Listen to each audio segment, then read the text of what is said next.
This is TWIS, This Week in Science, episode number 817, recorded on Wednesday, March 24th, 2021. Let's talk about science. Hey everyone, I'm Dr. Kiki, and tonight on the show, we are going to fill your head with archaic talk, poop talk, and memories. Okay, but first, thanks to our amazing Patreon sponsors for their generous support of TWIS. You can become a part of the Patreon community at patreon.com/thisweekinscience. Disclaimer. America is getting back to normal. Nowhere is that more clear than with the recent mass shooting in Colorado. Since there are tens of millions more guns than people in the United States, I thought we might start the show off with a few fun gun facts. One, there are around 70 million more guns than people in the United States. About a third of Americans own a gun, which means gun-owning Americans are really into owning guns. In 2018, 73% of homicides were committed with firearms, according to the FBI, and about 600,000 violent crimes were committed with a gun being present. While the majority of Americans support stricter gun laws, according to Pew Research folks in a 2019 poll at 60%, that number is highest among women at 64%, who, fun fact, are 3 times more likely to be murdered with a gun by an intimate partner than by a perfect stranger. That is also reflected in a 2019 study by the American Journal of Preventive Medicine that shows states with the highest gun ownership had 64.6% increased incidence rate of domestic firearm homicide when compared to states with the least. And yes, gun control reduces deaths. Yes, they do.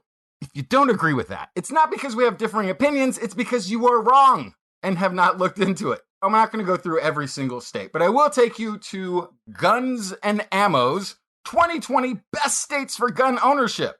That's Guns and Ammo's annual ranking of gun-friendly states. The top 5 friendly states, Arizona, Idaho, Alaska, Kansas, and Oklahoma, who had a combined average per 100,000 residents of 17.2 deaths by firearm in 2019, according to the CDC. And the worst gun-friendly states that they listed, New York, Hawaii, Massachusetts, New Jersey, and California, had a combined average of 4.6 deaths. So, your chances of death by firearm are nearly 4 times higher in gun-friendly states. Thank you, Guns and Ammo, who reminds us that guns don't kill people. It's the bullets that do that, but what good is one without the other? Texas and Florida didn't make the top friendly list. Maybe that's because they only have 12.7 deaths per capita, which is still higher than the national average, and 4 times the rate of the least friendly state of New York City, the state of New York, at 3.9. The end of the day, the gun conversation won't go away, and shows like this that have nothing to do with guns will be forced to talk about it until meaningful reforms are put in place. And then we can once again focus on the important things like This Week in Science, coming up next. I've got the kind of mind that can't get enough. I want to learn everything. I want to fill it all up with new discoveries that happen every day of the week. There's only one place to go to find the knowledge I seek. I want to know what's happening, what's happening, what's happening this week in science. What's happening, what's happening, what's happening this week in science.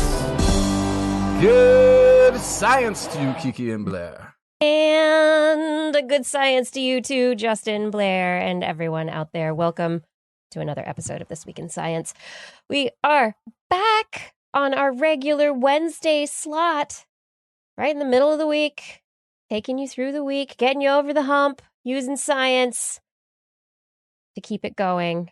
Yes, we've got the energy, we've got the science behind us. All right, everyone, what do we have in store for us today? Well, I have got some vaccines, a vaccine. I've also got some water stories and some brain stories for the end of the show. Justin, what did you bring?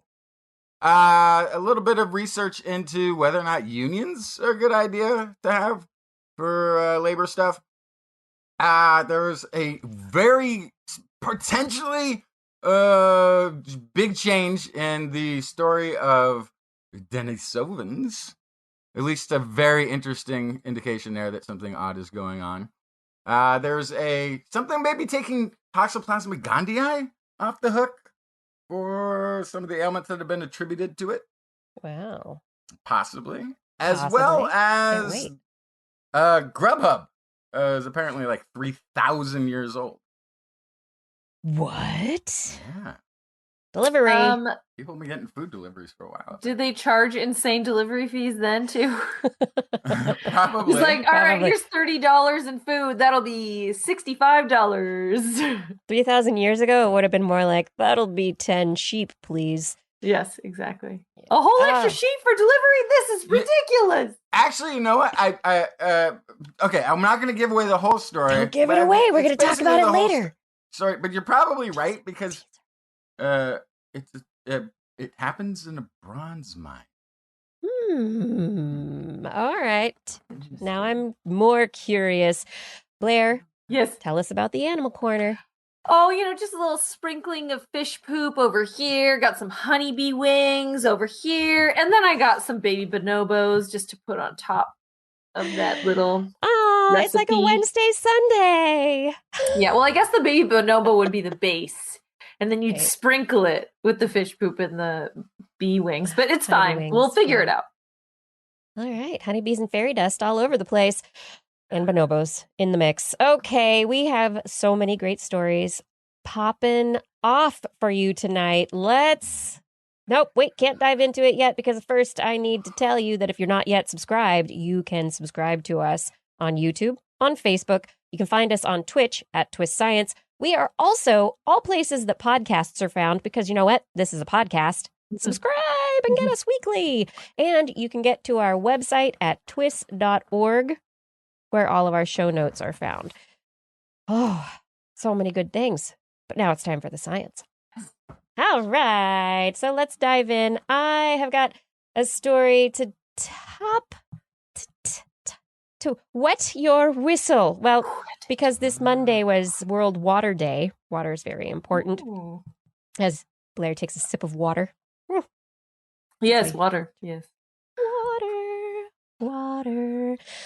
All right, so a couple of studies this week are out. One in Nature, looking into the complex movements of global ocean currents. And they've discovered and published in Nature that in the summertime, there are increases in upper ocean stratification and mixed layer depth.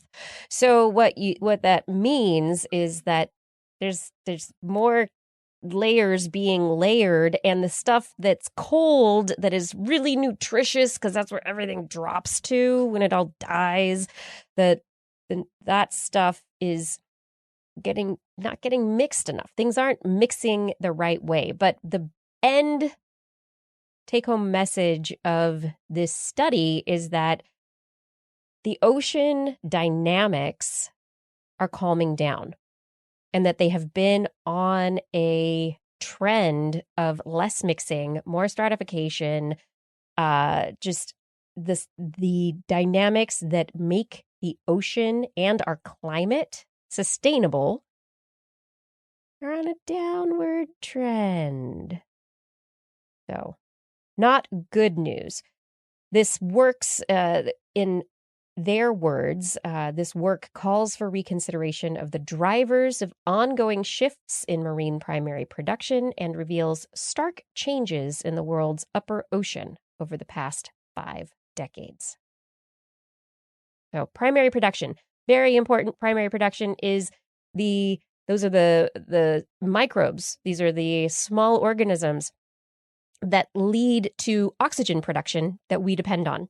This is the food sources for other life in the oceans, for birds, for so many of the things that we depend upon. And then the second study that goes right in line with that was was published in the Journal of Experimental Biology this week and was about copepods, little tiny crustaceans in the ocean that apparently, if we were to total the mass of all the copepods in the ocean, it would be the equivalent of 1 trillion human beings. Massive. I had no idea copepods were so prolific, and they are very important. Those primary producers. They are involved in definitely the ocean food web, and they play a huge role in global ocean cycles, also freshwater cycles as well. Researchers say that many organisms breathing oxygen, eating phytoplankton, and producing waste is a major driver in how the ocean carbon cycle works. Despite their tiny individual size, they have a huge impact on the ecosystem. And then what they actually discovered in the study, though, is a huge question about their ecology that researchers have been trying to discover for a very long time. What makes them congregate? Copepods come together and congregate in these little clumps in the water, these little groupings. And the question is, what led them to come together? How did they come together? And apparently, based on this study, they in the lab, created these little tiny, like an inch in diameter, little tiny vortices in the water. And they discovered that the copepods are attracted to the forces of these vortices, these spinning tiny whirlpools on the surface of the water. So the aggregation of copepods in what the researcher calls a well-mixed homogeneous ocean depends on these vortices. They aggregate around them, and previous research using mathematical models suggested these processes could explain a whole bunch of phenomena of ocean life, why different things mix and why organisms behave certain ways. But the researchers go on to say people use this kind of concept to explain a lot about how ocean processes work, but nobody's ever really seen it. And you couldn't really study them because it's just, they come and go into existence. They're transient, they're tiny, and they just exist. They pop into existence, and the copepods love them. And so now they're making them in the laboratory so they can study more about these little copepods. But how are the vortices going to be affected by these larger oceanic trends? And I think that putting the large and the small scale together is where this really starts to get interesting. Well, the changing ocean temperatures move currents around, and of course that's going to change all sorts of fluid dynamics, and there's going to be all sorts of changes there. The other thing that's really cool about copepods is they're made up of these like little plates, right? And so you can actually look through just an insane amount of time in evolutionary history and in geologic history. If you do ocean cores, you can see very, very old samples of copepods, and you can see how they changed in shape and structure over time with the pH of the ocean. So that's the other thing that happens with copepods is they're affected by ocean acidification, and you can see how their little plates move around. It's very cool. That is really cool. Yeah. So copepods may be very indicative of ocean health and definitely worth understanding why they behave a certain way and how changes to ocean cycles could affect those behaviors. Yeah, for sure. Yeah. Justin, what you got there? Okay, I got unions fighting for benefits of workers was once a very commonplace thing in America. They've been on the decline in the public or the private sector, I guess, for years, mainly due to the sort of sustained anti-union corporate political campaign that has stripped unions of much of their power. They also tend to lose power whenever economies dip or whenever we have a series of offshoring events for manufacturing that's been taking place. So they've been sort of beaten up by a lot of things. Despite that, polls showed that majority of Americans still support the idea of having unions. This has reduced the loss of them has reduced collective bargaining to the lowest level we've ever had, or at least since the 1950s. Yes. and has allowed wages to stagnate for the majority of the working class. The main argument against unionized labor has traditionally been that unions, aside from being made up of communists who threaten national security with strikes, they also hinder economic growth. They reduce economic growth in the area, which is interesting because the height of the mid-50s, it was more than a third of American workers were part of some form of a union, and the economy was booming at the time. So, and I don't really recall a raiding of the Capitol by the Red Pinko Army of American workers. That just sounds like more trickle-down economics theory, right? Right. You have to give the people at the top money. You can't deprive them of money by paying people in the middle and the bottom well, because then you'll never see it. Actually, it's the other way around. Those people will spend it pretty much immediately. Well, yeah, and that's and actually not necessarily. So if we're talking about the working class that had unions, they could actually save money, own homes. That's spending money outright. Buying a home. It's spend money, but they wouldn't have to You mean spend driving all of it. the economy? Yeah. Nowadays, they spend all of it, and the economy doesn't grow anyway. That's okay. This is according to Cornell University, though. According to Cornell University, are unions good for the economy? Yes, they are. Union-friendly states enjoy higher economic growth and greater individual earnings. They win on both fronts. Paper assembled bodies of all counties throughout the United States and found labor returns, that's how much money people earn from work, are highest in states with higher unionization and lower in states where government legislation has been crafted to be anti-union or in corporate interest, or seem to limit people's ability to join unions.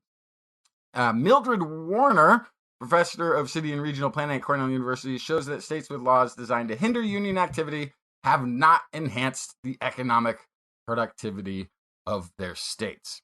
We find that where state policy is captured by corporate interests, this undermines inclusive growth, Warner says. These interests see union and city power even. So even laws local government, state governments are making against cities from having power over work laws. Interests see union and city power as a threat, which is why there are groups focused on crafting state laws that erode labor protections and enhance corporate interest. So it's a long-standing sort of movement that is anti-union in much of the country, especially in the South, which is sort of interesting because in the South, it sort of made sense economically at one point to kind of be anti-union because they were that was the first outsourcing location in the United States. Big union areas that had these worker protection laws and labor laws moved a lot of their companies to the South because they could get people to work very cheaply and didn't have regulations. And then eventually they found somebody else who could do it cheaper and they left the South. So the fact that they're still anti-union in the South is still kind of ridiculous because it didn't protect their jobs. But anyway, yeah, they found basically that thing that it's one of those tropes you hear that unions reduce the effectiveness of growth and they stagnate growth and they do all these terrible. It's actually not true. States in the United States that are heavily unionized or more unionized, the most unionized, have the most growth and the most earnings. States that are anti-union and have enacted anti-union legislation have the least growth and the least earnings. There it is. Seems pretty straightforward. I can tell you I was in a union. I wasn't in a union. I was in a union. And when I wasn't in a union, the banks were making a lot of money off of me because I was pretty much only paying interest on all my credit cards. Yeah. It's the thing that's rough about not being in a union is if you're in the middle, then the people at the bottom get bumped up with minimum wage increases. Mm-hmm. And you don't move at all. Yeah. And again, I'm not a big fan of minimum wage. I think you have to handle the housing issue before you do a minimum wage. Otherwise, all of that money just goes to housing increases because they just go up faster. But I will say, I find it very hard to hold in my head the idea that somebody could be anti-union and pro-corporate at the same time. Because ultimately, what a corporation is a bunch of people working together for a common good of the company. And the union is just a company of labor that's doing the same thing. I'm not against corporations having, a bunch of people work together to make the company better and more profitable. Fine. How can you be for that and at the same time against labor unions doing that with the other part of the company? It's all in the spin. It's all in who the money is being made for. Well, it is. And that's who has the voice. And there's the laws that have been passed. I think it's Taft-Hartley that made it difficult for unions to give money to political campaigns. Yet corporations now have unlimited ability. So there's a problem that needs to get fixed. And the direction that our country went is obviously not working. Understatement. Might be a understatement. Won't be the last one tonight. No, So it won't. There will be more. Understatement of the century or even the night, because there could be more. That's another understatement. Blair. Yes.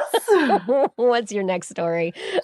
I just want to talk about fish poop and corals. Okay. So corals, they're having a tough go.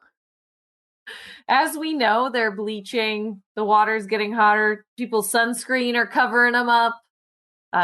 Ships are scraping on them. People are dredging. There's lots going on with corals, and they're in trouble, right? We know this. But one of the things that has been perceived as a threat to corals as well are coral predators, because we talk all the time about multiple stressors, right? If you're an animal or a plant or anything that's alive, you can take a certain number of stressors, but at a certain point, it's too many.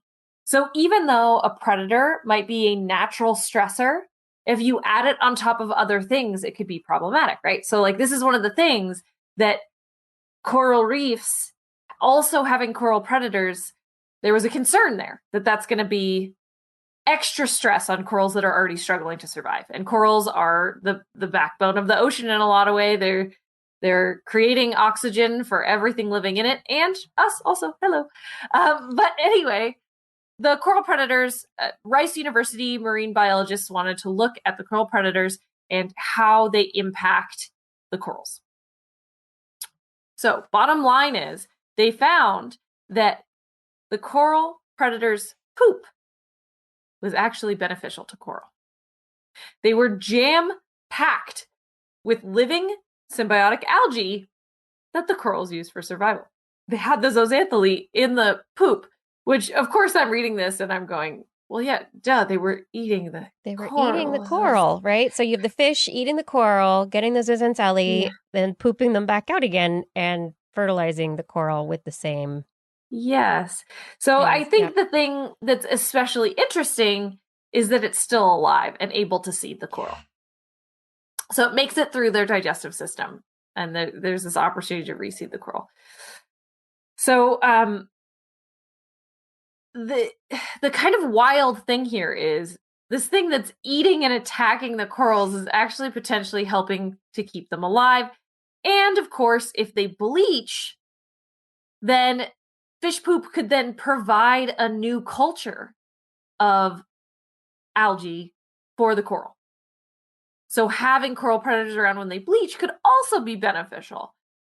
Another question of how do baby corals that settle on the reef floor get their original kind of seed of algae? We don't know. This could be how, just fish poop. And so these fish might be kind of pollinating all these different coral reefs. Because at first, I'm thinking, okay, yeah, they're eating the coral, they're pooping the zooxanthellae back out. Oh, how nice of them. Great, thanks. I'll take that back now. Are you done with it? But it's more than that. They could be pollinating and affecting the overall kind of the microorganism, the microbiome of the corals. Yeah. So it's how do the microorganisms originally get there? And how do they kind of pollinate around the ocean? How is this all connected?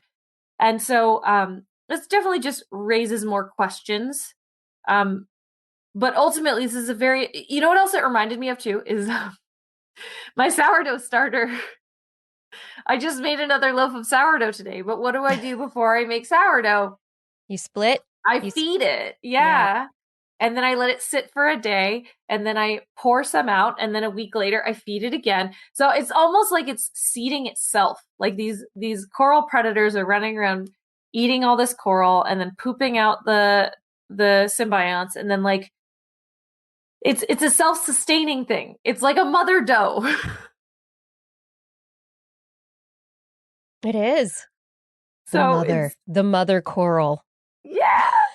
Which then, like, where did the first symbiotic algae come from? Did it come from fish poop, or did it come from coral before the fish ate it?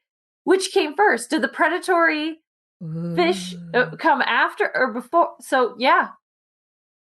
Yeah, it's really tough to tell with a lot of also with a lot of parasites that have just an insane life cycle that requires two other living creatures to facilitate it. You know, at this point, there's no going back. There's no changing strategies. You're not just symbiotic. You're just stuck. I mean, you were really locked in. But at some point, it was probably just a little path of least resistance. Oh, this worked. Oh, this is easy. Oh, hey, look at this. I can work with this too. And then over time, you specialize to be even better at it. Yep. Yeah. So predatory fish are part of the picture of healthy coral. There you go. Coral predatory. I mean, I wouldn't think of them as predatory, but yes. Well, they're alive. They're alive. Coral are animals. Totally. They're not like grazing. They move around. They go, don't get me. From now on, I'm going to think of deer wandering the glade, predating the plants. Yeah, well, that would only work if the grass went. I know. Yeah, maybe. Okay. All right. Well, if only we could do the same thing with brain cancer. If only, whoop, just hide it away, get the brain cells, make them okay. Well, what if we could? What if we could vaccinate people against brain cancer? What? Yeah. Yes, please. Gliomas, astrocytomas, brain cancers are known to be some of the most devastating, deadly cancers. And to be able to treat them would be just amazing. Researchers in Germany have just completed these are at Heidelberg University Hospital, have just completed the first trial. This is a clinical trial, 33 newly diagnosed glioma patients for a specific peptide vaccine that is a peptide against a single mutation that is common among all of these brain spreading, dispersed and spreading brain cancers. The researchers found that in these 33 patients at different centers in Germany, not controlled, so this is just a first trial to see how well it was tolerated and whether or not there was something worth doing further study on. Several years ago, they had discovered this mutation, and the peptide created a synthetic peptide and used it successfully in mice. That led to this study now in human patients. And the researchers found in 93% of the patients, the immune system showed a specific response to the vaccine peptide, regardless of the genetic background. They also discovered 3 years later, the survival rate was 84% in the fully vaccinated patients. 63% of patients' tumor growth had not progressed during the 3-year period. And a total of 82% had no tumor progression within the 3-year period. And this is among the patients whose immune system showed a specific response to the vaccines. So this will lead to a further placebo-controlled study to actually be able to draw conclusions. But these data are very promising in that there are, just in Germany alone, over 5,000 people diagnosed every year. 1,200 are diffuse gliomas with this specific mutation. That's just in Germany, 1,200 people who could potentially be be helped by a vaccine, a peptide vaccine. That is awesome. Give me all the shots. Right? Yeah, so I mean, a normal genotype without the mutation, you're not going to need this shot. But if you, and this is where this study is interesting, is that these are newly diagnosed patients. So these are people who they know they have the mutation, they've been diagnosed with the brain tumor. They had a large percentage of reduced growth, stopped growth, and survival within the vaccinated group. So, it's interesting.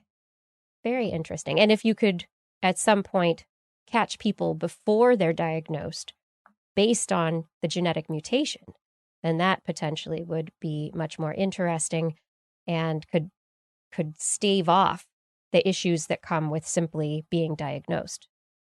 Get rid of the period leading up to diagnosis even. Knowing that a lot of this does run in families, but mutations do pop up. So, I don't know. Genotyping? Is this something, this lead in that direction? You get yourself genotyped every once in a while, once a year, get your blood type, get your hormone levels, genotype. It's all good. Oops, got a mutation. Take all of my blood. Is it modern vaccines medicine? in its place? Modern medicine? I will take it. Give me it all. Give me it all. Yeah, I thought this one was pretty exciting. Yeah. Got another story, Justin? Oh, yeah. So this is a quote from a research associate from University of Adelaide, Dr. Joao Teixeira. Whichever way you choose to look at it, exciting times lie ahead in paleoanthropology. Teixeira is a lead author on a paper from an international group of researchers. They did a comprehensive genetic analysis focused on detecting signatures that might suggest interbreeding from deeply divergent species known from the fossil record of the area of Island Southwest Asia. Island Southwest Asia comprises, this is the tropical island area between mainland East Asia and Taiwan in the northwestern part down through Australia and New Guinea.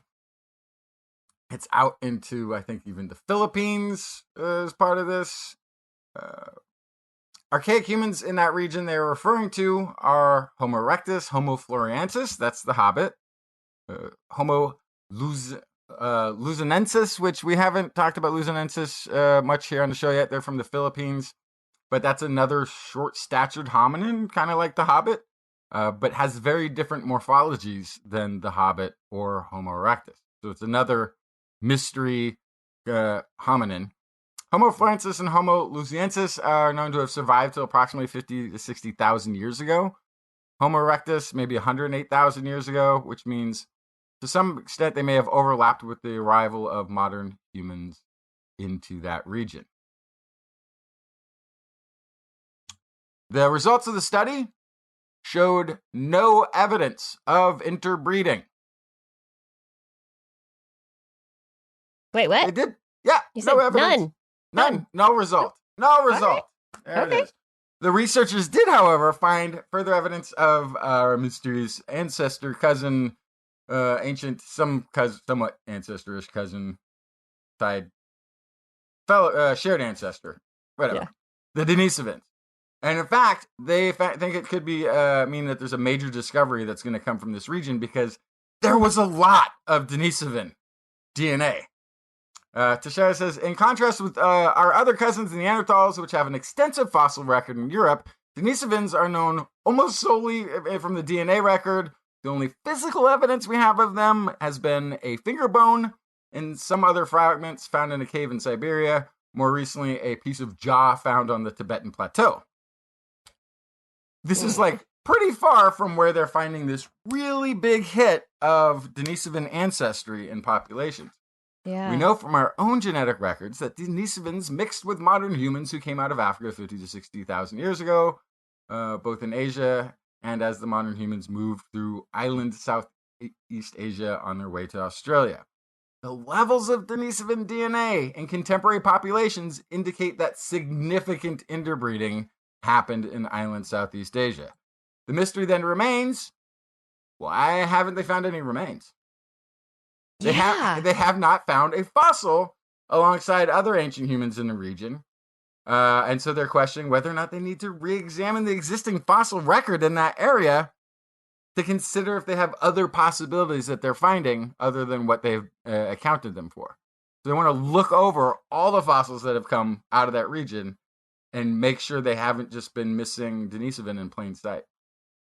Co-author Chris Stringer, National History Museum in London, adds, while the known fossils of Homo erectus, Homo florensis, Homo luzonensis might seem to be in the right place and time to represent the mysterious southern Denisovans, their ancestors were likely to have been in island Southeast Asia at least 700,000 years ago. I mean, we found hobbits that old. So that doesn't seem to jive with the timeline of Denisovans and Neanderthals having sort of coexisted for a long period of time in sort of Eastern Europe, Northern Siberia type region. Right. Co-author Chris Helgen, chief scientist and director of the Australian Museum Research Institute, said, "This research also illuminates a pattern of megafaunal survival, which coincides with known areas of pre-modern human occupation in this part of the world. Large animals that survive today in the region include the Komodo dragon, the Babirusa, some sort of a pig pig boy. with, it's like a pig with, it says upturned tusks, Yeah. Mm-hmm. and the Tamara, and a Anuus, which is a small wild buffalo? No idea. This hints at long-term exposure to hunting pressures by ancient humans might have facilitated survival of the megafaunal species in the subsequent contacts with more modern humans. The idea being, if there were hominins there for 700,000 years, the megafauna that survived also learned to stay away from humans. Whereas when people got to places like Australia and New Guinea, they didn't have hominins running around there and weren't at all afraid of humans 50,000 years ago, and this became extinct. Dr. Teixeira goes on, this research corroborates previous studies that Denisovans were in island Southeast Asia, and that modern humans did not interbreed with more divergent human groups in the region. But this opens two equally exciting possibilities. Either a major discovery is on the way, or we need to reevaluate the current fossil record of island Southeast Asia. One of the things I also thought was sort of interesting is, like, I'm not sure how, do we have Homo florensis DNA? I don't think that we do. Oh, I meant to answer this question. If we have bones, wouldn't we potentially have DNA? I mean, if they're potentially. Yeah. But I'm going to have to... Someone in the chat room, John Morano, brings up that humans burned corpses in that part of the world. So maybe these humanoids did as well. But I'm just thinking about how hot fires have to be to burn bone and get rid of bone. To completely get rid of bone. Yeah, there's usually bone left over. And it might just be, it's humid, it's warm, it's the wrong place to try to be preserving stuff. Human bones. You want cold and dry to be there the longest. It's moist. It's very moist. It's very moist area. But the idea is that we I'm not sure how well we understand the morphology of the Denisovans. I'm not sure we really know what we're looking for quite yet. We have a finger bone and a bit of a mandible, and that's kind of it. Yeah, it might. I trust the science and I trust the scientists, but it never ceases to baffle me how a finger bone is a whole be an entire species. Yeah. Because they did get DNA from it. They did get DNA from that finger, which is they thought was going to be Neanderthal, and just wasn't. Just really wasn't. That brings up the question then: how many fossils are Denisovan but been misidentified? How many fossils are sitting in a drawer somewhere, sitting in a box in a basement in a university or a museum, either not even identified yet or misidentified. And, So- there's a so I treasure know- trove that has not yet been discovered somewhere, I potentially. know that they're working for a completely different reason. For specifically for like fish and game and customs detectives, they're working on what is basically a rapid DNA scanner. So that if somebody says like, "Oh no, these cowboy boots are cow," they could be like, "Oh really? Beep, says it's sea turtle. You're going to jail." So they could do that, right? That's the idea behind this rapid DNA scanner. And so it would be great to just take one of those down into a museum basement. Just beep, beep, beep, beep. Just check everything is the DNA that they said it was. Yeah, the bone it won't have it, but but I think there might be an easier way. I mean, the bone might have. You might be able to drill in. There might be some preserved DNA somewhere in there. I don't know if this quick scanner will work. Idea, but I think one thing they could do is look at the teeth. Yep. There's this where it was considered an Asian phenom to have an occasional 3-rooted molar. This sort of weird, and it turns out that's a Denisovan trait. This was also in the Denisovan mandible. So they now think that So yeah, you got to start looking at teeth and see if that's a thing. Going like if these showed up in some sort of other archaic humans. You might want to look there. Yep. There's a few, but my question I was getting at though is I wonder if just because we found a couple finger bone, like the finger bone, and first found it in Siberia, in an Altai cave, and so now that's where they are, and so they spread everywhere else. Well, maybe not. Maybe actually they were already there, and then these are some of the far-flung travelers coming the other direction, which raises a bunch of questions. But it's now starting to beg the question of, did they grow up side by side with Neanderthals, split for a little while in different pockets and then of isolation and recombine? Or did they take a completely different path? I think this is the interesting question, right? How did the stream braid? We know it's a braided stream, but how did it braid? Was it like a fishtail? Was it like French braid? So this reminds me of another thing with animals, which is a ring species. I want to say we've talked about this on the show before, but this is my favorite example of ring species is the California tiger salamander. So basically from like far northern California, like like Healdsburg, Mendocino County sort of area, all the way down to like well past the Central Valley, there are tiger salamanders. But if you take one from the top and you take one from the bottom of the range, they cannot interbreed. But if you take ones in neighboring areas, they can. All the way up. So they are all these subspecies. They're only subspecies because they can interbreed. But if you take them from different ends, they're so far different. If you just looked at those two, you'd think they were distinct species because they can't interbreed, right? What if hominids are a ring species? Yeah, could be. I love that. And yeah, wow. Yes, why not? Yes, little tribes moving and potentially slightly differentiating over time because of the time it takes to move and get to different places. That's, fascinating. Love it, Blair.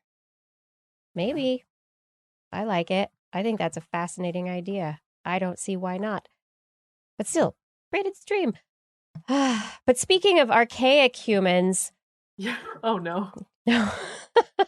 There's a whole lot of people who are alive today who believe archaic ideas, don't like to learn about new ideas, like to believe things that aren't necessarily true. They like misinformation, potentially. Researchers publishing in Nature this week with a paper that's called Vaccination Strategies Against COVID-19 and the Diffusion of Anti-Vaccination Views, modeled different strategies of vaccination and also different strategies of information spread, with the idea that information and misinformation spread easily. And when people are exposed to misinformation, they're likely to believe it if it's from a trusted source. And so there's a probability of misinformation spread, like at anti-vaccine views, that can spread and have negative effects on the overall population. Their results show that even if anti-vaccine narratives have a small persuasiveness, just very tiny, not very many people actually get convinced, but a large part of the population gets exposed to them rapidly. It's kind of like the virus itself. If individuals, this is their assumption, that individuals are equally likely to adopt anti-vaccine views, which I think is a questionable assumption because I don't think people are equally likely, but they're assuming this. After they've been exposed, they have what's called a central nodes network. And in a central node network, there are individuals who are more highly connected than others. They're like the hub of a wheel. And these central nodes are more exposed to these views than other people. And so based on their modeling, they suggest that informed and very specific communication campaigns can be used and targeted toward these central node individuals to potentially reduce the amount of spread of the anti-vaccine misinformed views. So it's a really interesting mixing of a variety of models here, communication models and also viral spread models, vaccine hesitancy, and various views and how they come to be. But it's a really interesting idea that picking the people who will likely have the most impact on other people because of how well connected they are to inform them may be a really valuable strategy to get informed views to spread faster than misinformation. What you don't want to do is let someone who has a lot to gain from misinformation get a hold of this paper. Yeah, right. Okay, let's go for all the hubs. We're going. Well, but that's sort of already That's what it. they're doing. That's what they're doing. Yeah. That's what they're doing. And part of the thing is, if you're offering somebody who's positioned a platform of followers, for instance, if an anti-vaxxer came to me and it's like, Justin, I know you're very influential on your audience in This Week in Science. I would like you to start talking anti-vax stuff. I'm like, one, I would lose my audience, most importantly, because I don't want to lose you. You're all I have. And two, I take a hike. Like, go away. Like, I don't believe you, obviously. That's why I'm doing this. So you would be reaching out to the people who have the most to lose of their network, of who that they've gathered around to influence. Yeah. And why they look to them as an influence, as a reinforcing the thing that they want you to think is the thing you want somebody to say so that you can believe it out loud. Yeah, that's an uphill. I don't know. It's a little uphill. Kevin Unique in the chat room is saying society defines the trusted source. We have institutions we establish to be focused on a subject and not on the whim of an idiot. And the CDC is one example of that. And so we have trusted institutional sources where information can come from. And they can also, we can also use those sources to be able to go the opposite direction, find the trusted hubs. Like, what are the communities that we want to address? Who are the people that we need to talk to have that influence? Yeah, and how can we talk to them? You know, how can we start to have those conversations? And I don't think you do anymore. I think you do exactly what Facebook and Twitter started doing and just ban them. It's not a free speech thing.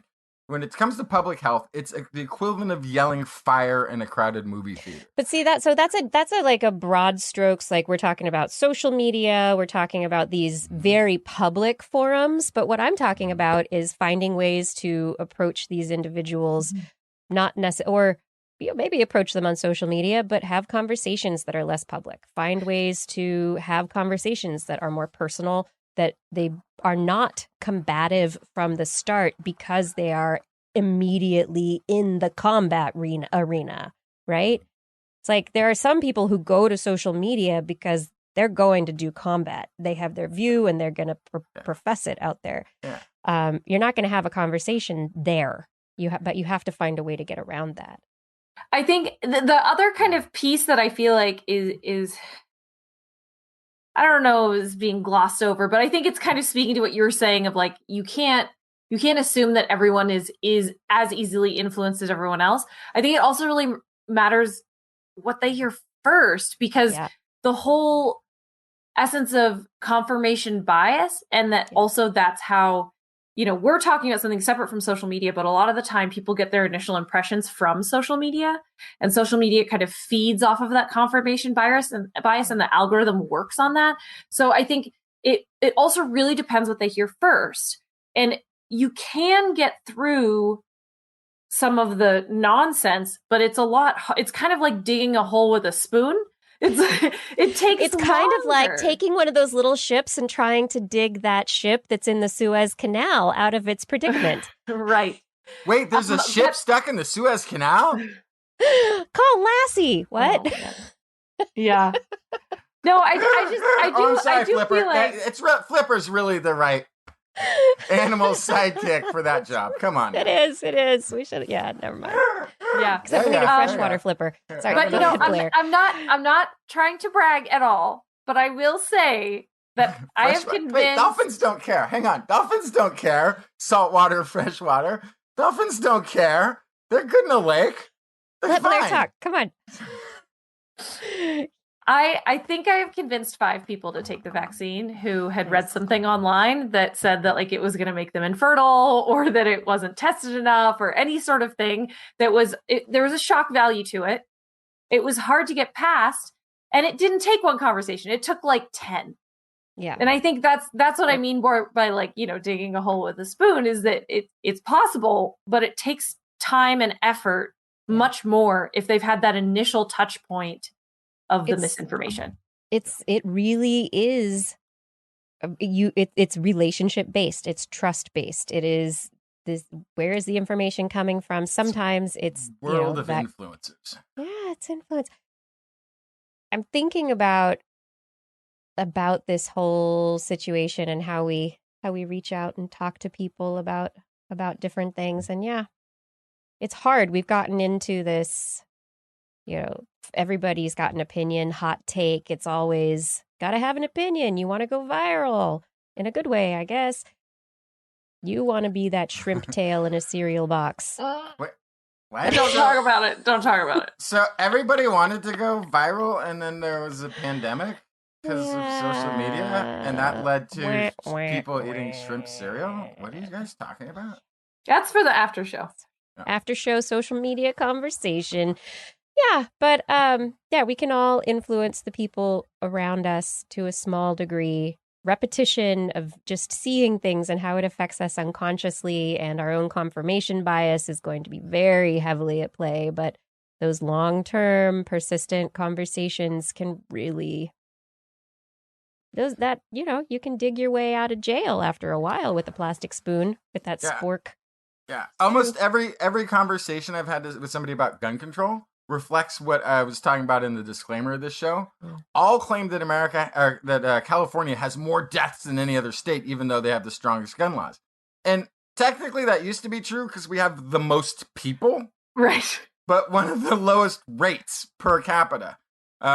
Texas actually has less population, but overtook us in number of deaths, and the rate has always been higher. And they go, oh, what about New Hampshire? They have like no gun laws and the lowest gun death.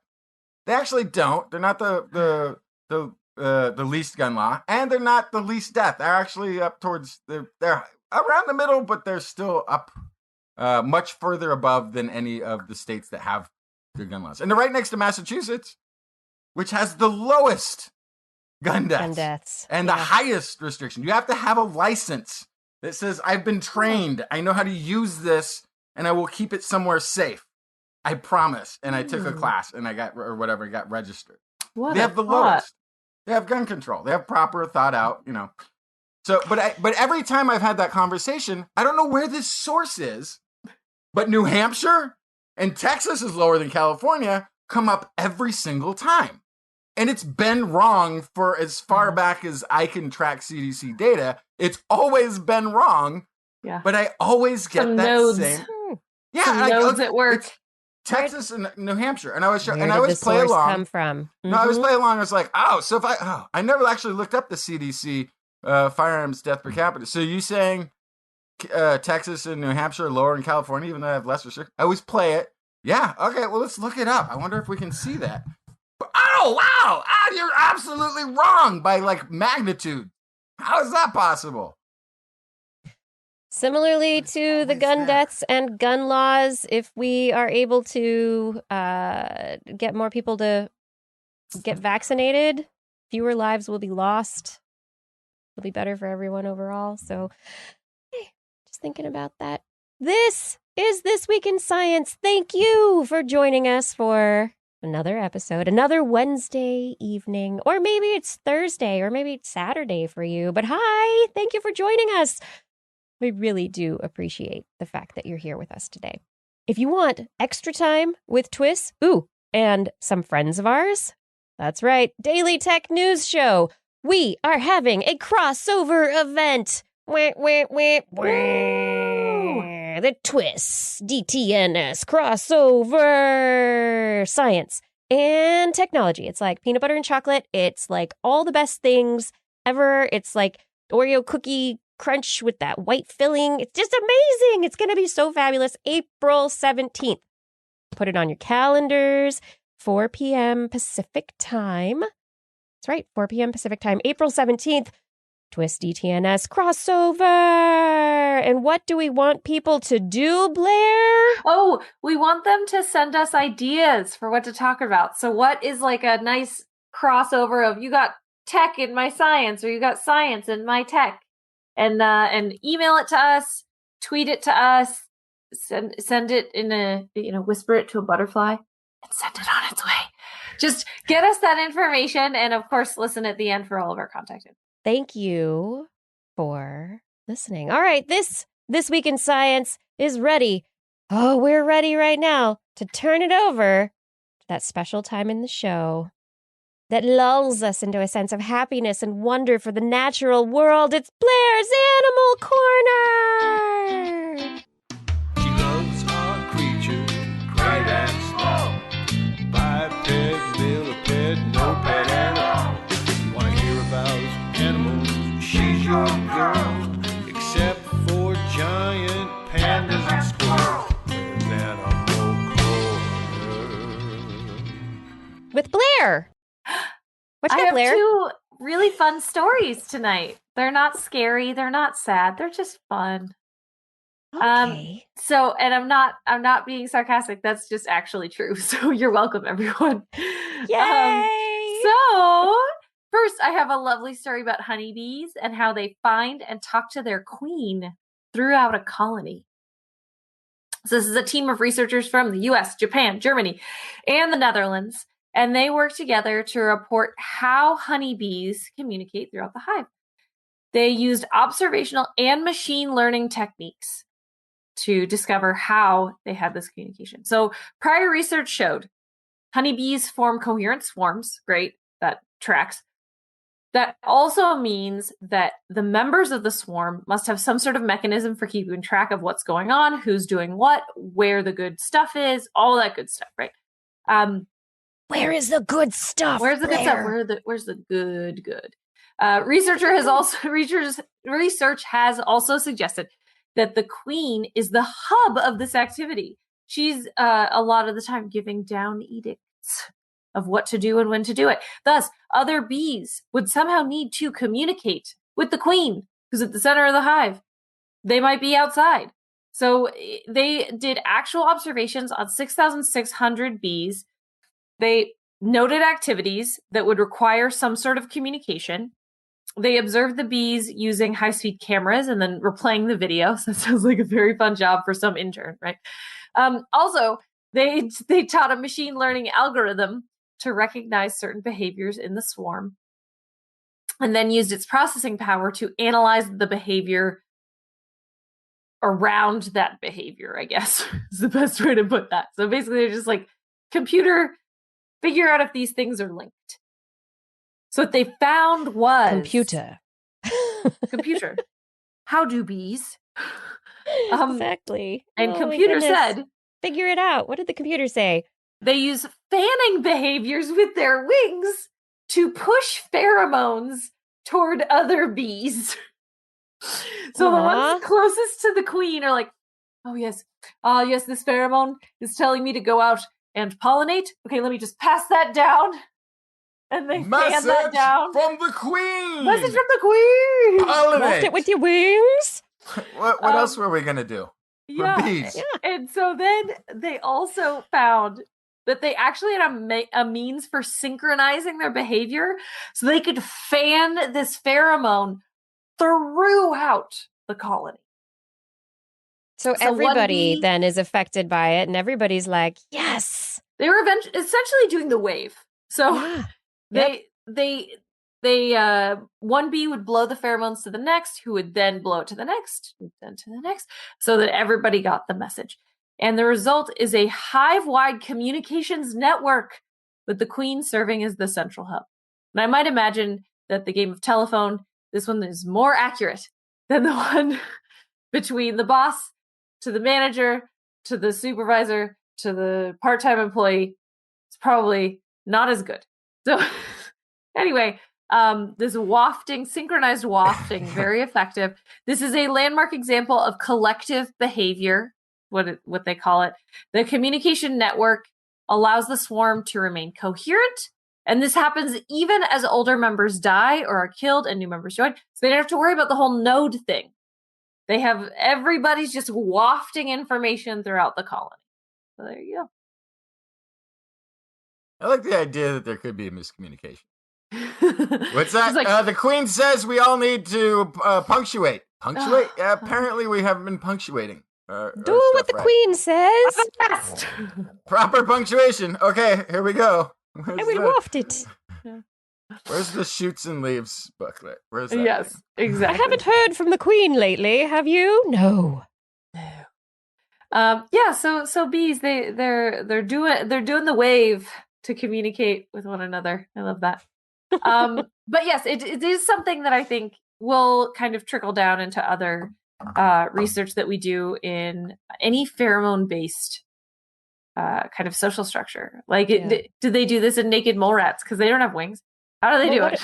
Or what about termites that where they have wings for part of their life cycle, but not the whole life cycle, and it's during their mating, the mating season when they have their wings. Maybe they're interesting observation. Yeah, good one. Way to apply the science to the thing and to find another thing to study already. Things. That's why she's the doctor. Follow what Kiki says. If you're looking for that thesis, you're an entomologist and you haven't quite figured out what am I going to study. Hey, this is perfect. This has got PhD written all over it. Yeah, it does really. So next we're going to move on to a heartwarming story from bonobos. Oh, bonobos, they're too precious. They're just too good for us. We don't deserve them. So scientists have, for the first time, twice witnessed bonobo apes adopting infants in no way related to them. Not from the same social group, not related. So first, this might sound like not that interesting because humans do this all the time. We adopt completely unrelated babies. But let me just ask, why? Why do we do that? And I'm sure that you could say, like, oh, well, you want a family. Okay. But why? Biologically, why? Because from what we understand about biology, we should only want to give such intense parental care to something that benefits our genetics or our social group. Or something. But in these bonobos, they are adopting animals from different social groups, pulling them into this new social group and caring for them. Let me explain a little more because you might have some ideas. So it's like Angelina Jolie. Right. And her adoptions. I'm going straight to it's a matriarchal society. Okay. Right. Sure. Yes. However, in a matriarchal society, would you really want to care for an infant, especially if you've already done it before? Would you want to do it again? if there was no benefit to you? So this is just the question, right? Okay, But so there might be hidden benefits of being a mom in bonobo society that we're overlooking. possible, definitely possible. So what they saw here was TWIS. They saw bonobos in the Democratic Republic of Congo and Central Africa adopt these unrelated bonobos from completely different social groups. So the research was led by Kyoto University in Japan, and they observed a number of bonobo groups over several years. They actually, let me find the number. They have been observing these guys for decades, since the 1970s. They've been observing this social group. So they know each member of this social group intimately. And so they've even like named them, and they know their whole family history, which is really beneficial here because they know exactly who's related to whom and what their history before this was. So Chio, who was between 52 and 57 years old, who they're pretty sure is postmenopausal, was seen to adopt a 3-year-old Ruby who had been part of another unknown group. Okay, so first you're thinking, okay, great, so she can't have a baby, so there could be something there. But the other one was an 18-year-old bonobo, Marie, who also adopted a baby that was 2.5 years old after that baby's mother disappeared. And again, this was all in a neighboring group, not one of their groups. Both of these animals had babies in the past. And they looked to check if there were any family connections to the adopted infants. None. They checked to see if there was a social connection between the mothers of these babies. None. And so they carried, groomed, nursed, shared food with, and also allowed suckling from both babies.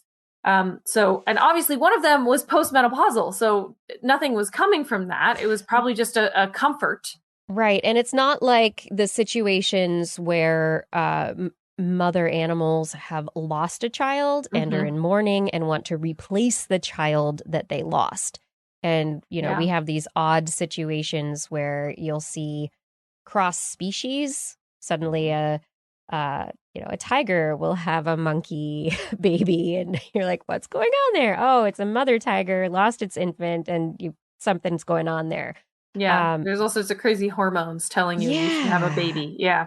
Yeah. So those hormones go on. So postmenopausal, that's different completely. Yes. The hormone profile is going to be totally different. Totally. Yes.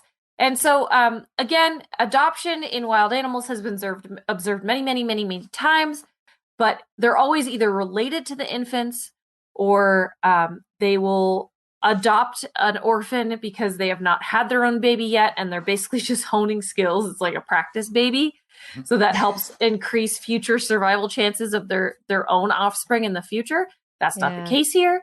So usually you can find some way to easily explain away the mother's interest related to self-interest or pre-existing social relationships. And so this is complete cross-group adoption, and it potentially helps explain adoption among humans because those same benefits aren't seen there. And so there's some sort of selfless concern for others or an emotional desire to offer care who doesn't have care. There's something special happening here, most likely. Again, Justin did say there might be some sort of benefit that we're not seeing.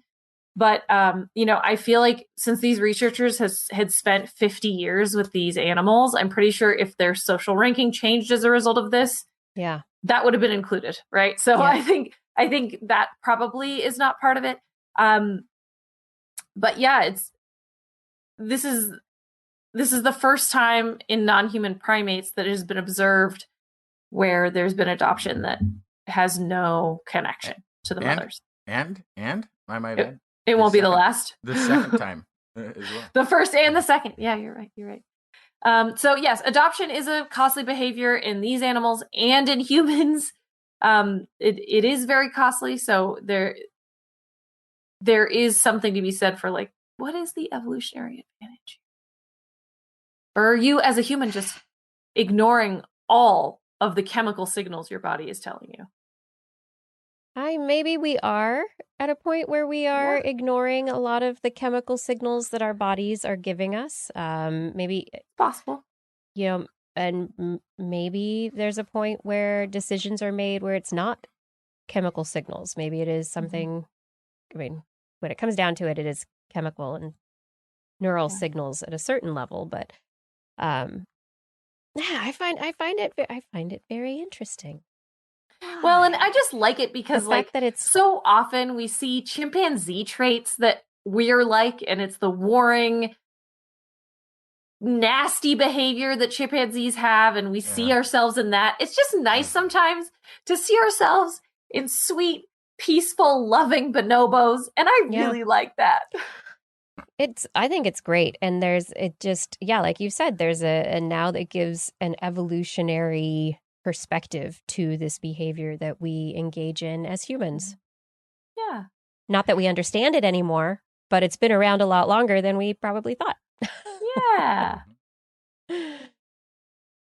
Interesting. I like it. Thank you for the heartwarming. Of course. We need this. We need this warm heart right now. And here at This Week in Science, we need you. Thank you for being a part of the show. Thank you for joining us once again. And thank you to those of you who support us on Patreon. It's your support that allows us to keep broadcasting week after week and to do this show. We do need your support. So if you are able to, head over to patreon.com/thisweekinscience. Or just go to twist.org, click on that Patreon link, and then choose your level of support. The level of support, $10 and over a month. You'll get thanked by name at the end of the show, if that's what you like. If not, I won't. We'll still keep trying to do the show, and we'll keep doing all this stuff, but it really is helpful to have your support. Click on that Patreon link. We really can't do this without you. Thank you for your support. This is This Week in Science. Justin, tell me a story. Okay, so researchers have been looking at the connections between different types of infection and neuropsychiatric disease for some time. This is quoting Dr. Aaron Lashnitz, faculty member, University of Wisconsin, first author of the study. Specifically, there has been research suggesting that cat ownership is associated with schizophrenia. So there is. I think you've reported on that. Yeah, this is the parasite Toxoplasma gondii. Quoting some more, but to date, there's been no conclusive evidence to support a causative role for this parasite, other than the fact that it does make it through the blood-brain barrier and does all kinds of other weird stuff that supposedly is attributed to it. It's all correlational, I guess. Anecdotal. So we decided to look at another cat-associated infectious agent, Bartonella, to see if there could be a connection. So this pilot study being an initial study, like a small-scale version of the study, it's out of North Carolina State University, University of North Carolina at Chapel Hill. They found evidence of Bartonella infection in the blood of people with schizophrenia and schizoaffective disorder. So Bartonella is a bacteria historically associated with the cat scratch disease. I think we've talked about that a little bit before on the show, which until recently was thought to be a solely short-lived sort of an infection. Cats can become infected with Bartonella via exposure to fleas and potentially ticks, which are natural vectors of bacteria. Cats are host to at least 3 known Bartonella species. This is more Cody voice. This time it's of one of the co-authors, Flavio Froelich, associate professor of psychiatry at UNC School of Medicine. While there is emerging understanding of neuropsychiatric illnesses such as schizophrenia as disorders of brain networks, the question about actual causes remains unanswered. It was an exciting opportunity for us at UNC Department of Psychiatry to team up with leading experts on Bartonella to pursue this innovative idea of a potential link to schizophrenia. To our knowledge, this is the very first work that examines the potential role of Bartonella and schizophrenia. It can't be because we've reported on this before unless we were reporting on other stuff that they had looked at.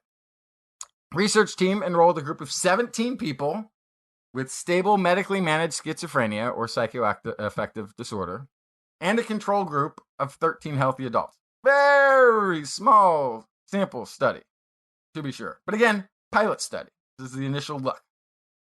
All participants filled out questionnaires on severity of symptoms, potential Bartonella exposure. Blood samples were taken from participants twice in a 1-week period. The samples were cultured in growth medium as whole blood samples and underwent qPCR and droplet digital or ddPCR testing at 7, 14, 21-day intervals. They looked for evidence of Bartonella organism-specific DNA, plus blood samples were also tested for Bartonella species-specific antibodies. This is a very deep look. They didn't just put it through a scanner that said yay or nay. Of the 17 patients with schizophrenia, 12 had Bartonella DNA in their blood. Of the 13 in the control group, only 1. According to the questionnaires, both patients and controls reported similar pet ownership exposures. So the qPCR, or the ddPCR, was a very new thing that they added to this look, according to Dr. Ed Breitschwert, Melanie S. Steele, Distinguished Professor of Internal Medicine at NC State. There's another co-author of the study. If we had not used ddPCR to test this cohort of individuals, we would not have found Bartonella DNA in any of the participants, either case or control. So this is something that's not just nobody looked at, they might have looked at it and not found it because the technology wasn't readily available to the researchers who were looking before. It's important to remember that our study is by design not able to demonstrate the causal link even between Bartonella infection and schizophrenia, Froelich says. However, we believe this initial observational study strongly supports the need for follow-up research. So, it's correlative, research correlative, pretty strong signal. Pretty strong pilot study with a very small sample size. So, of course, the next step is bigger, broader, deeper dive into this information. But again, it looks like one thing we have narrowed it down to is cats. That's much we can agree on. It's cats are the problem. Now it's why are cats the problem is the thing that has to get sort of sussed out. Still don't scoop kitty litter if you're pregnant, I think. Yeah. Or use it as a reason to take a break. Yeah, the kitty poop. So that one's still legit. Okay, so the baby, hang on, let's back that up. The baby blindness effects of Toxoplasma gondii is contracted by pregnant women still leads to baby blindness. That's not disputed. Yeah, Tox is at all not off this. the hook completely. Toxoplasma gondii isn't off the hook for any of the nasty, but they are saying that the schizophrenia associated with cat ownership isn't not just Toxo, it's Bartonella. Maybe isn't just because people with schizophrenia relate better to cats, and it might not be the Toxoplasma gondii. It might be because of this bacteria as another vector, another dangerous disease vector that you get poop from living with what should be a wild animal. Oh, cat poop. If only we got our cats leash trained and could take them outside to go to the bathroom the way that dog owners do with their dogs. Maybe then. But then, what's the point of a cat then? Just get a dog. Yeah. Isn't that the whole thing about fair cats? enough. Especially an indoor cat that you don't have to do anything. Doesn't go anywhere. Yeah, indoor cat. Tell us another story, Justin. Okay, so this is the food delivery from a 3,000-year-old site in the Eastern Alps of Austria. This was a Bronze Age copper mine. I think I called it did I call it a bronze mine before? It's a Bronze Age copper mine. Okay, yes. Bronze Age copper mining site. They were thought to have just been a bunch of craftspeople and miners that worked in this mine and then also manufactured goods from the mine. And one of the things they discovered was that they had a lot of food remains, but no evidence anywhere of any processed after, like no chafes, of wheat, no husks, no shells of things, no tools that would be used for the processing of materials. And so the results is they found these Bronze Age mining sites were getting food deliveries that were being processed somewhere else, other farmlands and more distant sources than that. They found the further study on plant remains and cooking tools there. Found, just like anything else, like today, there was a food delivery network 3,000 years ago that was functioning. They didn't grow food on site. They didn't process it. They didn't get like raw any ingredients. They didn't have flours and then mill them. No. Yeah. They had flour delivered. They had, they almost had pre-cooked meals. Like, you take this in this spot, you just cook it like this. Like, hey, I'd like my Blue Apron delivery. Bringing my meals in. TWIS is not sponsored by Blue Apron. Oh, amazing though that they were able to find these like leftovers of millet and other crops that are they found all the remnants, and then somebody put it together. Like, where did it? Like, where'd it come from? There's no evidence of farming. There's no evidence of milling. There's no evidence of any of the things that we would normally attribute to a site where this food is being processed and prepared to be eaten. Where is it? Delivery. It was delivered. Processed food delivered 3,000 years ago. At least in the pandemic, we're not in a copper mine. No. I don't know. I feel like, wasn't copper like, I don't know how it works with viruses, but I know it's like naturally antibacterial. Antibacterial, it's true. I don't know if it works with viruses, but bacteria works pretty well. That's right. It's supposedly good if you have surfaces of copper everywhere because they don't. But then on the other hand, stick to it. But what is the thing? Is it Alzheimer's that prolonged exposure to copper or like very heavy exposure to copper can I think it's Alzheimer's. Yeah, it has been associated. There's always down. There's a little tickling of a memory there for me in my brain. Too much copper. Too much tickling. Copper cookware. Copper tickling in my brain. Copper may worsen Alzheimer's risk. There you go. Yep. There you go. Good memory there. But what if your memories were false? Oh, shit. How?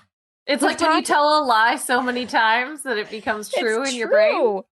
Yeah, you're just like, that's the way it is. That's what happened. You just tell a story a certain way. It gets repackaged in your brain, reformatted over time to remember it in a false way.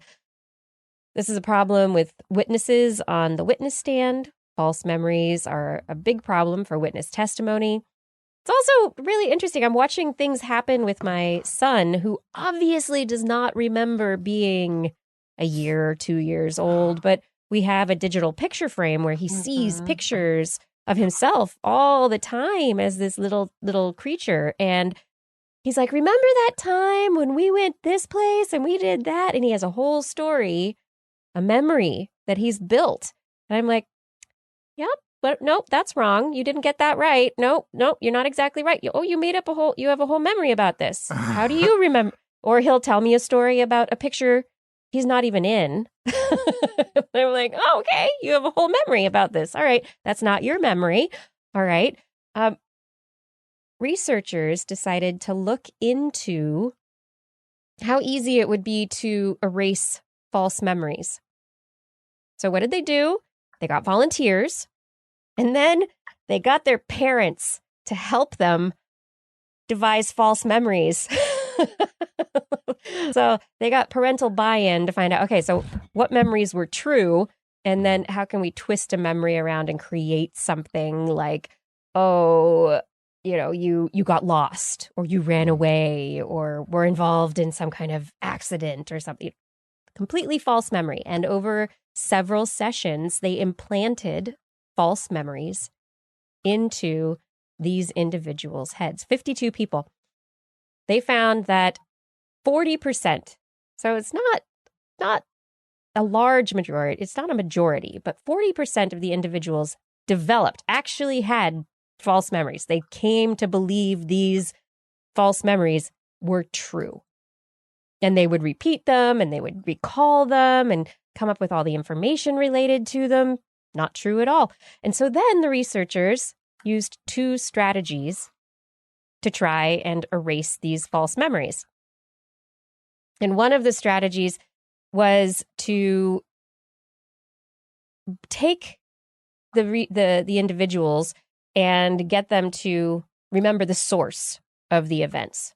So they were asked about the source. Where did you hear about this? Where did that picture come from? Do you know about this individual that told you this thing? Like they were asked to recall and revisit the memories themselves. And so in another strategy, they told the subjects that, hey, did you know that if you're asked to recall things, a lot of times that it can cause a false memory? Did you know that if you recall something enough times, it might not be true, might be false? And so they got the individuals to revisit their memory with this idea of it could be false now in their heads. And the researcher said that they designed their techniques so that they could principally be applied in real-world situations by empowering people to stay closer to their own truth rather than rely on other sources. They showed they could help them realize what might be false or misremembered. And by raising participants' awareness of the possibility of false memories, urging them to critically reflect on their recollections and strengthening their trust in their own perspectives, they were able to significantly reduce the false memories. And it didn't change their ability to remember true events. I was about to ask about that. That's the that important you can't part. kind of suggest that something that's, because that would be really bad, right? Especially when you think about people on the witness stand. If you can just kind of like convince them something that happened didn't happen, that would be so bad. But No, you can though. That has happened. yeah, but I guess the different method. This method didn't work for that. So Yeah. if you're really on the side of good, I was sitting around Whose side are you on anyway? I was sitting around a pool, and there was this family, and one of the youngest members of this family was this 4-year-old, and we were talking about memory, and somebody asked one of the aunts asked the kid, like, what's your oldest memory? And he goes, wow, from when I was in my mommy's tummy. And I'm like, oh, okay. What was that like? And the kid went, boom, boom, boom, boom, boom, boom, boom, boom. And everybody just jaw dropped. Like, that child might actually remember what it was like. you probably saw Wow. a movie where there was something about a baby in the womb, and that's what Right? he heard or something. Maybe, Yeah, but there's this influence. was one of the most articulate young children, like very quickly on. Like he had pretty high functioning brain. I thought And it this wasn't- story was about you, Justin. No, not me. Not me. My oldest memory is McKinley Park, downtown Sacramento, going up to a drinking fountain and a little girl standing there like she's waiting, and I looked up and she threw a handful of sand in my face. And then the world went black, and that was my earliest memory. I think I was 3. Oh, I'm laughing because it's sad. So funny. So funny. That's why you're laughing. Oh, geez. Your earliest memory. Oh, That's my why I goodness. close my eyes at drinking fountains. Yes, you should. And then one day I opened them and they were all gone. I find this this aspect of memory and what we remember being true or not true. And we were talking earlier about our the bias that we have as individuals and what we want to believe. And there's another study that was also out this week about kids' perceptions of things, and it discusses just how one negative statement from an adult or a trusted individual that might have just even been in passing Flip can it. influence a child's For years, decades. can you never know. absolutely influence a child's perspective. And so they're all we talk about little pitchers with big ears. These kids soak stuff in, they're sponges, they absorb things, and those memories form the basis of who they are. And sometimes things they can't really implicitly recall or explicitly recall. It's implicit. I think it took my son a decade to overcome not wanting to talk about the sun. Like 4 or 5 years old, he heard that 4 billion years the sun is going to explode and evaporate. Kai was so upset about that. No concept of what 4 billion. Anxiety. Yeah. So Sebastian had we're the all same going thing. to die. No I'm like, no, it's like 10 billion years away. Yeah. Well, it's closer than that. It's much closer. It's way closer than that. It's like 4 billion though. It's just still far enough away to. But we'll go with 10. It just took a really long time for to feel comfortable about talking about the sun exploding again. Yeah. I mean, who wants to talk about the sun exploding? I want to talk about brain cells dividing and expanding. Why are human brains so much bigger than our nearest relatives? Why are our brains bigger than bonobos and chimpanzees? Why do we have more brain cells? It's not just the size of our bodies. It's not that brain to body size proportions. Researchers grew brain organoids, clumps of brain cells in a dish. And in earlier studies, they had discovered that mouse brain cells, they start out in a kind of like a tube, but from these cells, they arrange into a tube-like shape. And this tube-like shape whittles itself down into a more conical shape. And that once it's conical, it doesn't divide anymore. It doesn't produce as many brain cells anymore. So the cells stop dividing, the more conical this structure becomes. The more like an ice cream cone it looks like, the fewer brain cells will divide. So these neural progenitor cells, these brain stem cells that turn into the brain, they got them for gorillas, chimpanzees, and humans. And they grew them in dishes, little brain clumps in dishes. And they determined that over about 5 days, gorilla and chimpanzee brains make that shift from the tube to the cone. And they stop dividing. However, human progenitor cells took 7 days. So more brain cells were formed, and the tube shape, the cylinder shape lasted longer in the human early brain than in these other relatives. And so it's this difference in speed, and really just 2 additional days of developmental time.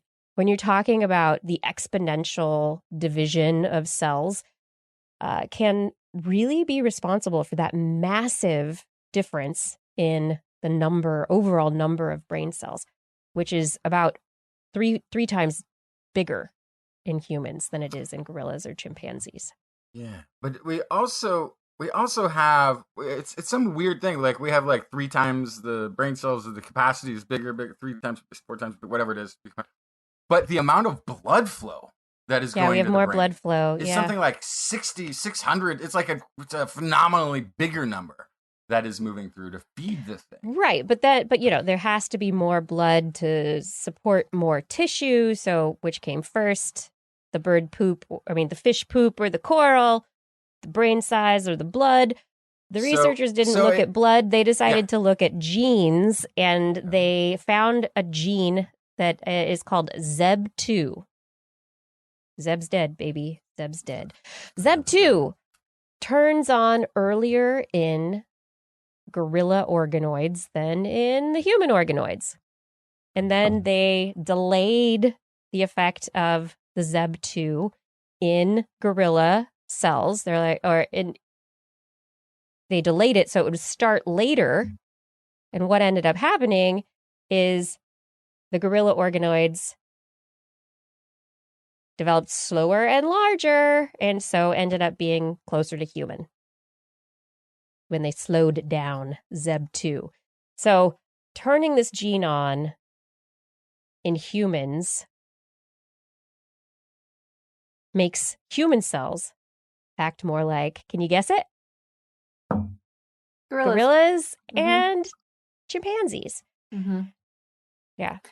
I was just doing some really quick math because I'm really curious now. So, gorilla gestation is about 257 days, and chimpanzee gestation is about 237 days. Not too different from us. So I had to do my math, and we're at about 280 days. It's our 40 weeks, right?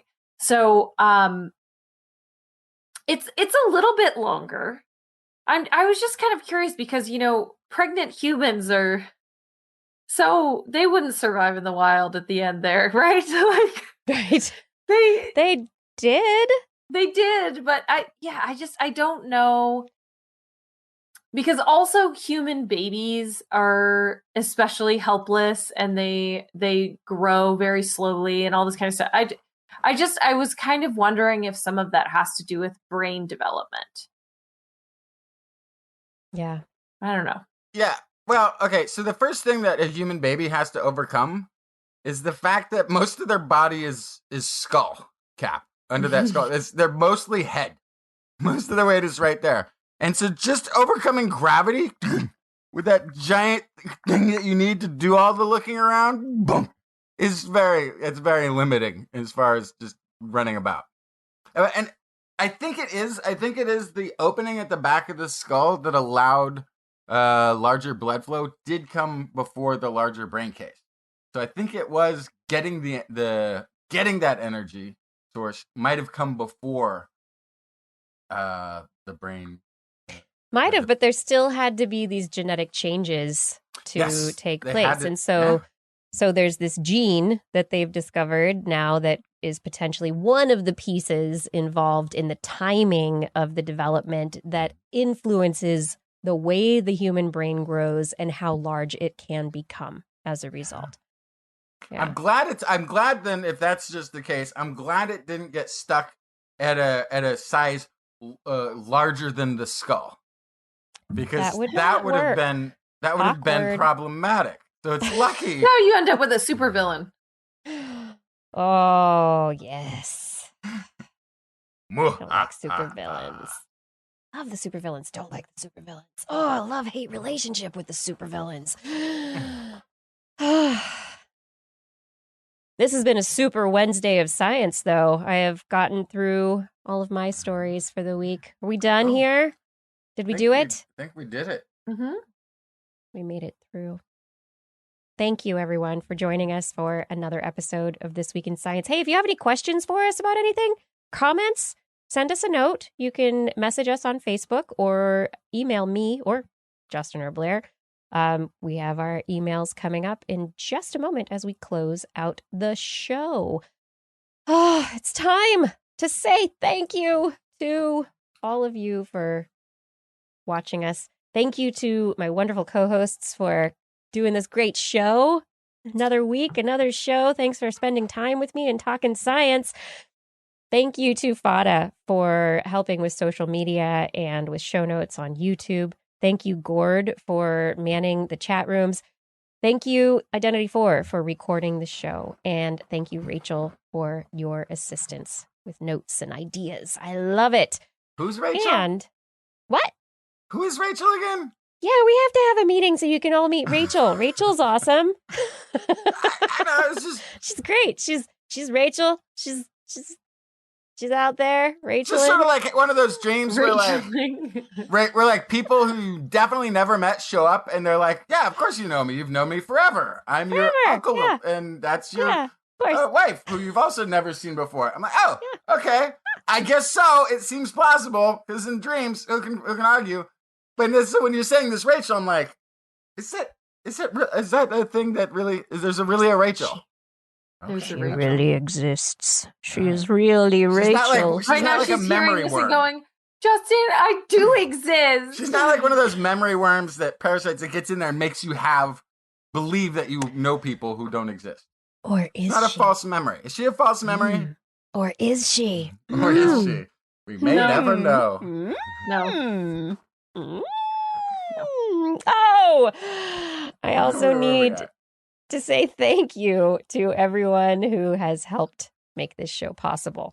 Thank you to all of our Patreon sponsors. Thank you to Karen Tozzi, Woody MS, Andre Bissett, Chris Wozniak, Dave Bunn, Vegard Chefstad, Hal Snyder, Donathan Stiles, a.k.a. Don Stylo, John Scioli, Guillaume, John Lee, Ali Coffin, Gaurav Sharma, Sue Shubru, Darwin Hannon, Donald Mundis, Stephen Alberon, Daryl Myshak, Stu Pollock, Andrew Swanson, Fredis104, Skyluke, Paul Ronovich, Kevin Reardon, Noodles, Jack, Brian Carrington, Matt Base, Joshua Fury, Sean and Nina Lamb, John McKee, Greg Riley, Mark Hessenflow, Gene Tellier, Steve Leisman, a.k.a. Zima, Ken Hayes, Howard Tan, Christopher Rappin, Dana Pearson, Richard, Brendan Minish, Johnny Gridley, Kevin Railsback, Flying Out, Christopher Dreyer, Mark Mazzaros, RDM, Greg Briggs, John Atwood, Robert Coburn, Rudy Garcia, Dave Wilkinson, Rodney Lewis, Paul, Rick Ramus, Matt Sutter, Philip Shane, Kurt Larson, Craig Landon, Mountain Sloth, Jim Drapeau, Sarah Chavez, Sue Doster, Jason Olds, Dave Neighbor, Eric Knapp, E.O., Kevin Parachan, Aaron Luthen, Steve DeBell, Bob Calder, Marjorie, Paul Stanton, Paul Disney, Patrick Pecoraro, Tony Steele, Ulysses Adkins, Brian Condren, and Jason Roberts. Thank you for all of your support on Patreon. And if you are interested in supporting us on Patreon, you can head over to twist.org and click on that Patreon link.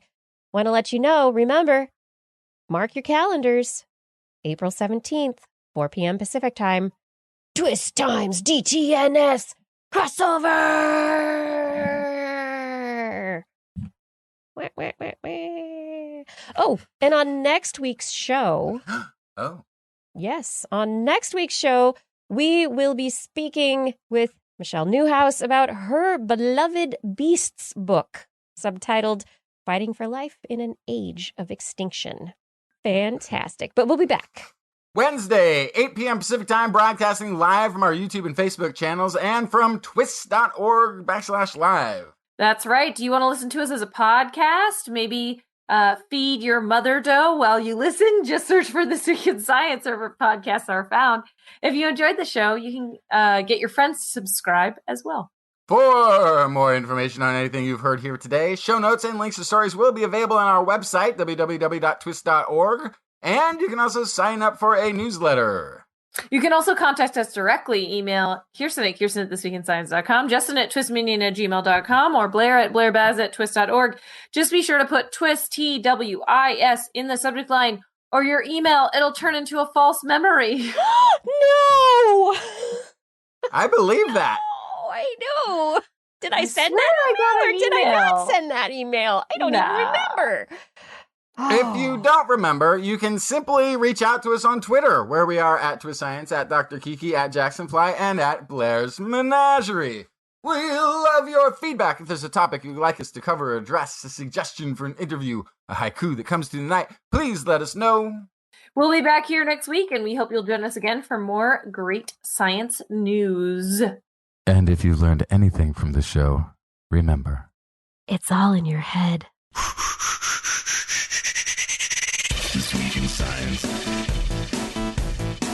This Week in Science. This Week in Science. This Week in Science, it's the end of the world. So I'm setting up shop, got my banner unfurled. It says the scientist is in, I'm gonna sell my advice. Show them how to stop the robots with a simple device. I'll reverse global warming with a wave of my hand. And all it'll cost you is a couple of grand. 'Cause this week's science is coming your way. So everybody listen to what I say. I use the scientific method for all that it's worth. And I'll broadcast my opinion all over the earth. 'Cause it's This Week in Science. This Week in Science. This Week in Science. Science. Science. This Week in Science. This Week in Science. This Week in Science. Science. Science.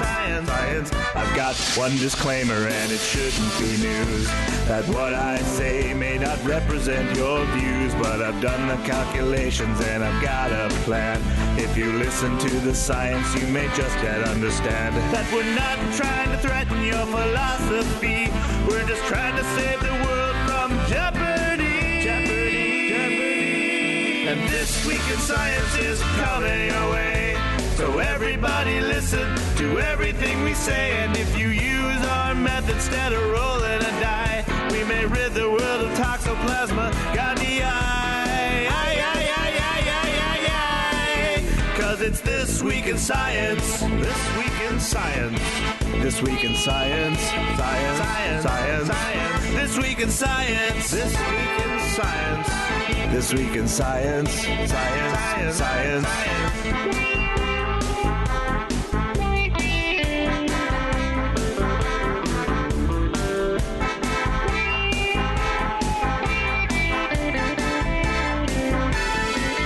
Got a laundry list of items I want to address. From stopping global hunger to dredging Loch Ness.